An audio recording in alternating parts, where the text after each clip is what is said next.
क्या आपने कभी सोचा है, जब एक संत जो अपना जीवन सत्य और भक्ति के प्रचार में लगा देता है, अचानक लोहे की सलाखों के पीछे डाल दिया जाए, तो उसके साथ वहां क्या होता होगा? क्या वह टूट जाता है या और भी मजबूत होकर उभरता है? यह कहानी है संत रामपाल जी महाराज की। वो संत जिनके लाखों अनुयायी हैं, जिनकी वाणी ने अंधविश्वास की जड़ों को हिला दिया। लेकिन इस कहानी का वह हिस्सा जो सलाखों के पीछे घटा, आज तक किसी ने नहीं सुना। आज हम आपको लेकर चलेंगे उन अंधेरे गलियारों में, जहां बंद हैं सिर्फ लोहे के दरवाजे नहीं, बल्कि ऐसे रहस्य जो आपकी सोच बदल देंगे। तो अगर आप भी इस सच को जानना चाहते हैं और ऐसी अनसुनी कहानियां सबसे पहले सुनना चाहते हैं, तो अभी इस वीडियो को लाइक कीजिए और सब्सक्राइब बटन दबाकर हमारी इस यात्रा का हिस्सा बनिए। दिन था ठंड का। सुबह का कोहरा अभी तक जमीन से चिपका हुआ था। जेल के गेट के बाहर पुलिस की गाड़ियां धीरे धीरे रुक रही थीं। लोहे का भारी दरवाजा घड़-घड़ की आवाज के साथ खुला और संत रामपाल जी महाराज उस दरवाजे के पार कदम रख रहे थे। चारों ओर सन्नाटा था, बस दूर से आती कौवों की कर्कश आवाज और कदमों के नीचे दबते कंकड़ की हल्की सी चरमराहट। उनकी चाल में कोई जल्दबाजी नहीं, चेहरे पर न कोई डर न कोई चिंता, मानो वो इस जगह को पहले से जानते हों। जेलर ने एक लंबी नजर से उन्हें ऊपर से नीचे तक देखा, जैसे सोच रहा हो, ये आदमी बाकी कैदियों से अलग है। उनका पहला ठिकाना एक छोटा अंधेरा सेल, जिसकी दीवारों से नमी टपक रही थी, और कोने में पड़ा था एक टूटा हुआ लोहे का बिस्तर। लेकिन तभी जब जेल के अंदर का माहौल उन्हें डराने की कोशिश कर रहा था, कुछ ऐसा हुआ जिसने सबको चौंका दिया। सेल के ठीक बाहर खड़ा एक कैदी, जो कई महीनों से गंभीर बीमार था, अचानक तेज आवाज में बोला, बाबा, जैसे ही आप अंदर आए मेरा सिर दर्द चला गया। मेरे अंदर एक अजीब सी शांति महसूस हो रही है। बाकी कैदी हैरान थे।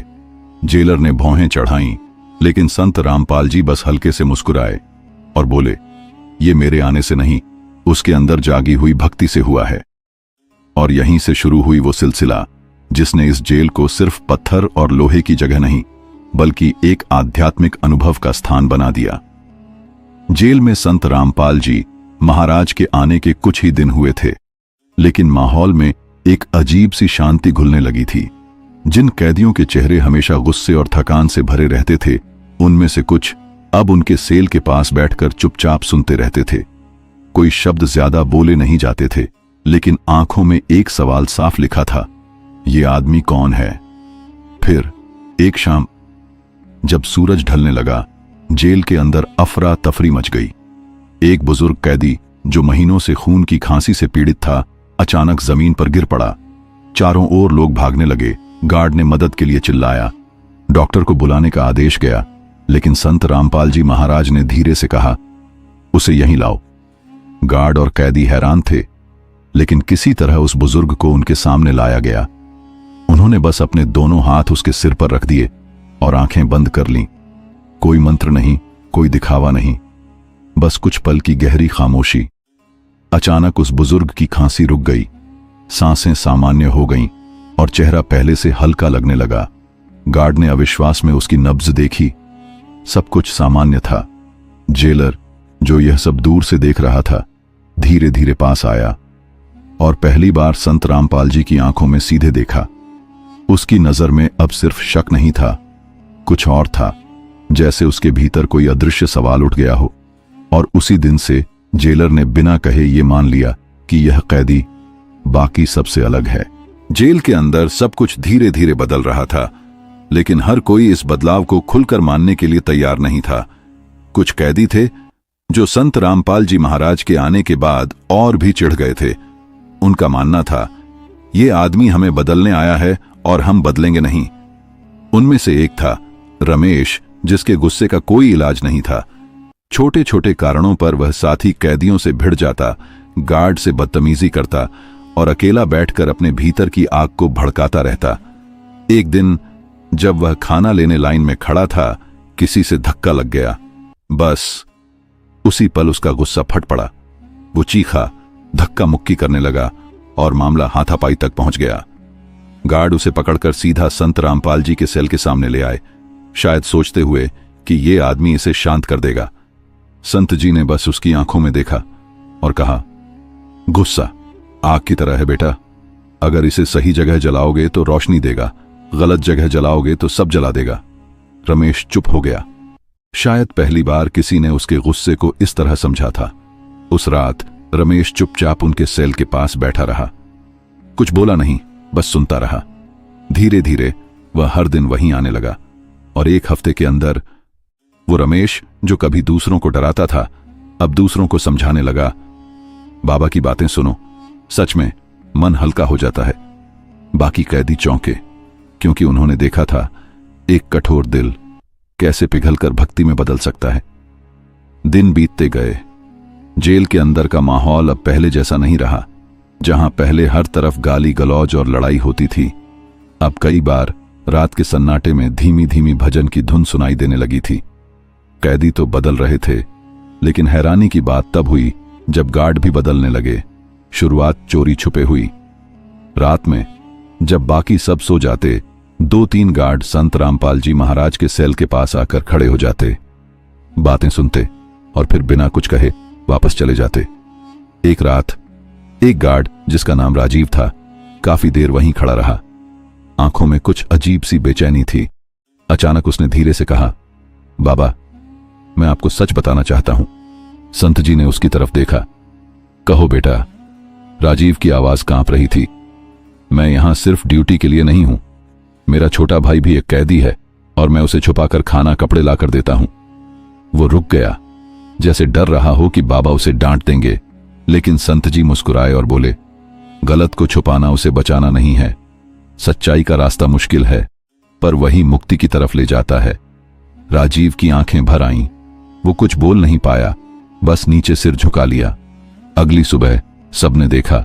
राजीव अपने भाई के पास गया और उससे कहा, अब जो भी होगा सच होगा। उस दिन से राजीव न सिर्फ गार्ड था, वो एक शिष्य भी बन गया था। उस रात जेल में अजीब सी बेचैनी थी। हवा भारी थी और आसमान में बादल गरज रहे थे।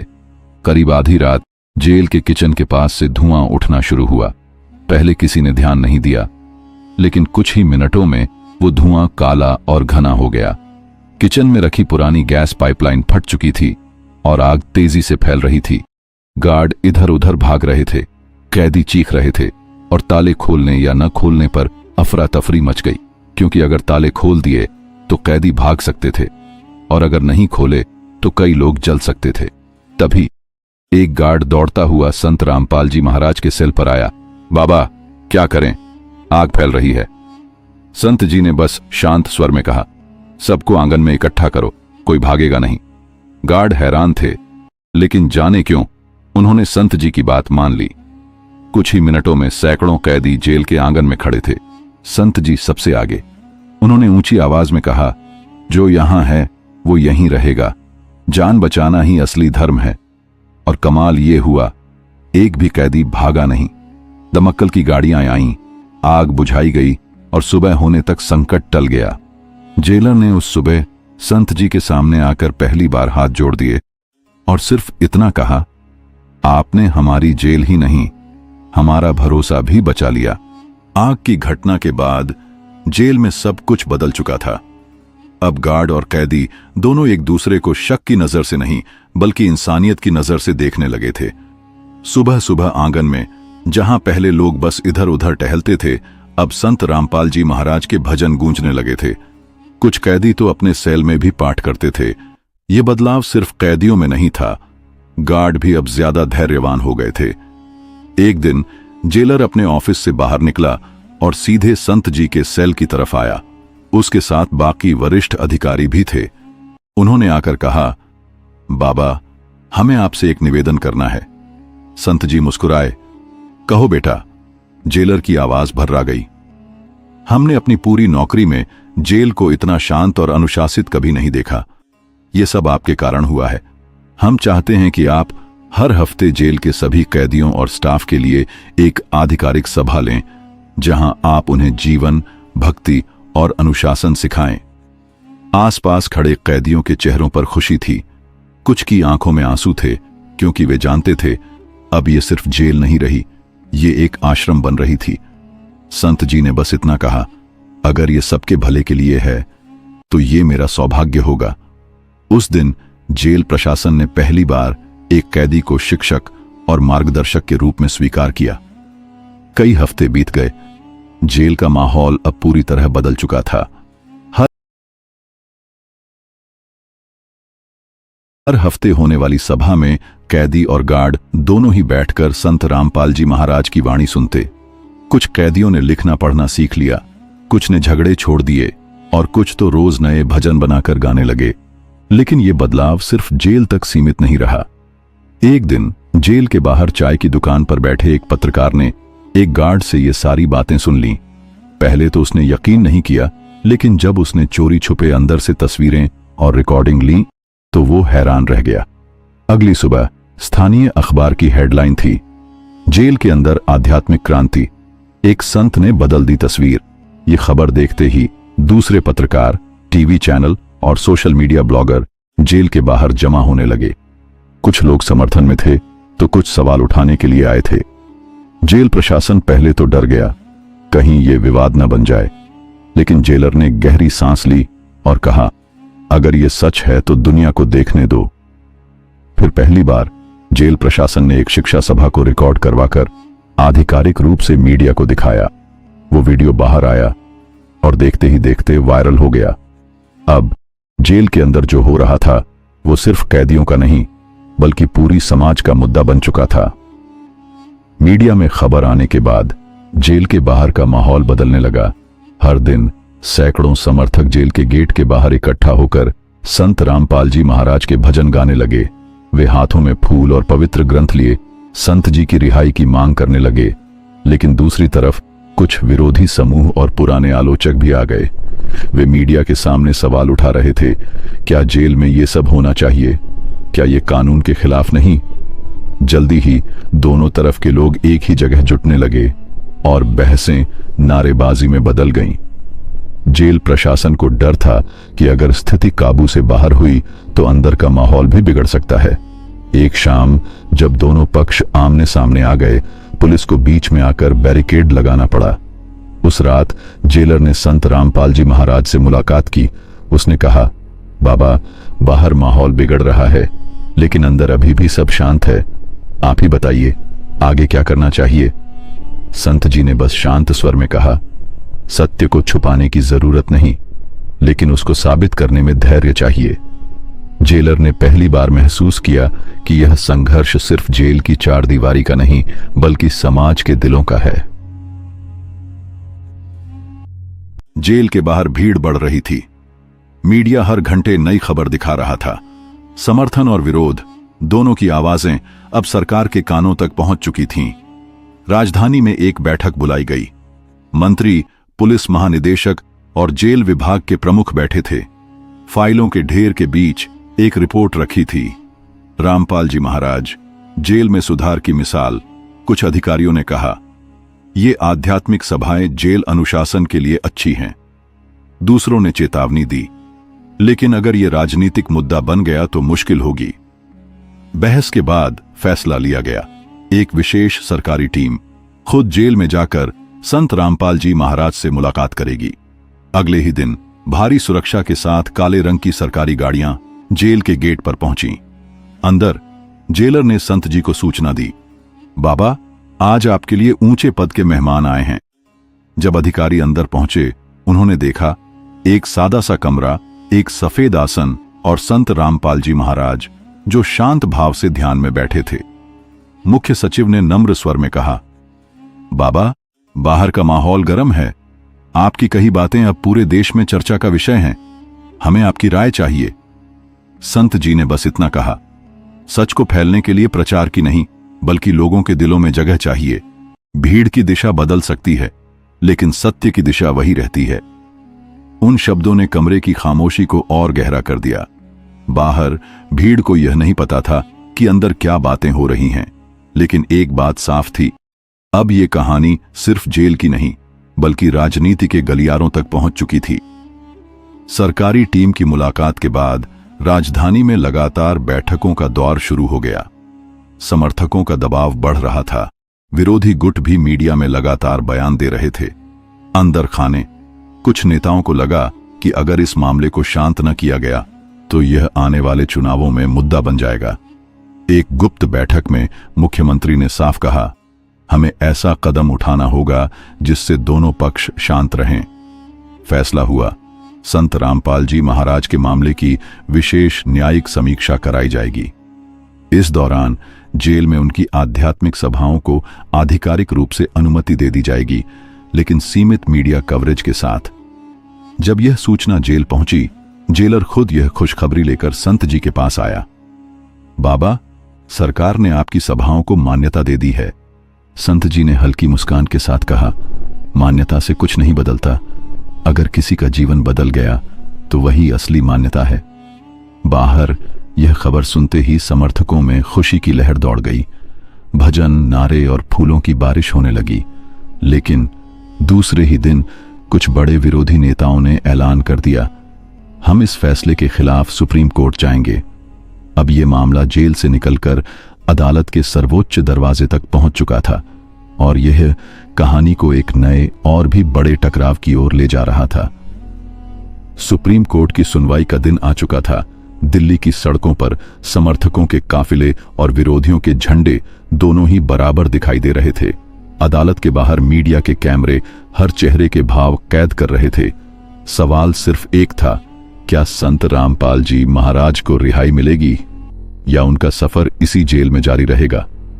अंदर जजों की बेंच पर मोटी फाइलें रखी थीं, जिनमें सालों का इतिहास, गवाहियों और सबूतों के पन्ने थे। जब सुनवाई शुरू हुई, सभी निगाहें संत रामपाल जी महाराज पर थीं। वे सफेद वस्त्रों में शांत भाव से बेंच के सामने बैठे थे, मानो समय भी उनके लिए थम गया हो। वकीलों की दलीलें, गवाहों के बयान और मीडिया की ताजा रिपोर्ट सब एक साथ अदालत में गूंज रहे थे। अचानक मुख्य जज ने कहा, हम इस मामले में अपना फैसला सुरक्षित रखते हैं। सन्नाटा छा गया। यह फैसला कुछ हफ्तों बाद आएगा और वही तय करेगा कि यह कहानी कैसे याद की जाएगी। बाहर भीड़ में हलचल थी। कुछ की आंखों में उम्मीद, कुछ के चेहरों पर चिंता। क्या यह सच में कलयुग के आखिरी अवतार का मामला है, या फिर एक इंसान का संघर्ष जिसने अपने विश्वास के लिए पूरी दुनिया से टकराने की ठान ली? ये जवाब अभी किसी के पास नहीं है, लेकिन एक बात साफ है, जब फैसला आएगा तो सिर्फ जेल का दरवाजा नहीं, कई दिलों के दरवाजे भी खुलेंगे या हमेशा के लिए बंद हो जाएंगे। सुप्रीम कोर्ट की सुनवाई का दिन आ चुका था। दिल्ली की सड़कों पर समर्थकों के काफिले और विरोधियों के झंडे दोनों ही बराबर दिखाई दे रहे थे। अदालत के बाहर मीडिया के कैमरे हर चेहरे के भाव कैद कर रहे थे। सवाल सिर्फ एक था, क्या संत रामपाल जी महाराज को रिहाई मिलेगी या उनका सफर इसी जेल में जारी रहेगा? अंदर जजों की बेंच पर मोटी फाइलें रखी थीं, जिनमें सालों का इतिहास, गवाहियों और सबूतों के पन्ने थे। जब सुनवाई शुरू हुई, सभी निगाहें संत रामपाल जी महाराज पर थीं। वे सफेद वस्त्रों में शांत भाव से बेंच के सामने बैठे थे, मानो समय भी उनके लिए थम गया हो। वकीलों की दलीलें, गवाहों के बयान और मीडिया की ताजा रिपोर्ट सब एक साथ अदालत में गूंज रहे थे। अचानक मुख्य जज ने कहा, हम इस मामले में अपना फैसला सुरक्षित रखते हैं। सन्नाटा छा गया। यह फैसला कुछ हफ्तों बाद आएगा और वही तय करेगा कि यह कहानी कैसे याद की जाएगी। बाहर भीड़ में हलचल थी। कुछ की आंखों में उम्मीद, कुछ के चेहरों पर चिंता। क्या यह सच में कलयुग के आखिरी अवतार का मामला है, या फिर एक इंसान का संघर्ष जिसने अपने विश्वास के लिए पूरी दुनिया से टकराने की ठान ली? ये जवाब अभी किसी के पास नहीं है, लेकिन एक बात साफ है, जब फैसला आएगा तो सिर्फ जेल का दरवाजा नहीं, कई दिलों के दरवाजे